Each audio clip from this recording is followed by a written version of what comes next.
People's horror stories about LFG raids were exaggerations, but after Sherping 30 clears, I finally ran into the group. You all talk about that ruins your entire LFG experience. And boy, I'm sorry I ever doubted you. I should start this out by saying I work with the developmentally disabled and folks suffering from various forms of dementia. I don't say that to humble brag, only to say that my level of patience is likely higher than the average person's. I actually do the raids to test this patience and to try and grow as a person. I know this is really coming off as a humble brag, but I used to have anger issues and social anxiety, and doing this stuff really helps.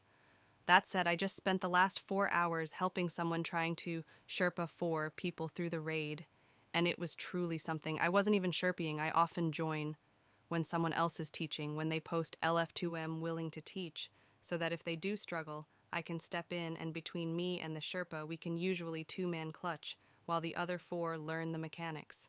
It usually works well, but not this time. It started off with racial slurs and quickly went downhill from there. Kids will be kids is a saying, and I try not to judge, but I asked them politely not to go there, and they obliged. After that, I didn't think anything of it, and we began the entrance of the raid. At this point, one of the new people started purposefully dying from frostbite, which quickly triggered the other 3 new people. It took us an hour to sparrow to the actual first encounter. I uphold that I'm absolutely fine with people not knowing what to do if I didn't think that I shouldn't be joining teaching raids. But these people were making fun of the guy teaching the raid and then calling him sensitive when he tried to defend himself. They wiped immediately and repeatedly, and then yelled at him for not telling them what to do, at which point I stepped in and sent them my raid guide I made for new folks. They then started making fun of me for having no life. Which is fine. Being the butt of people's jokes is not new to me. As I've said, I have thick skin. So, honestly, that was perfect. They could make fun of me to dispel their excess emotion, the teacher wouldn't be stressed, and the raid would go on. This piling on of emotional immaturity came to a precipice when the raid guide, who at this point was swapping roles at Atrax, going both space and Earth, doing more than he would need to even if he was doing a 3-man, forgot to send down an extra pod for the final damage phase, leaving us with only 5 people to do it.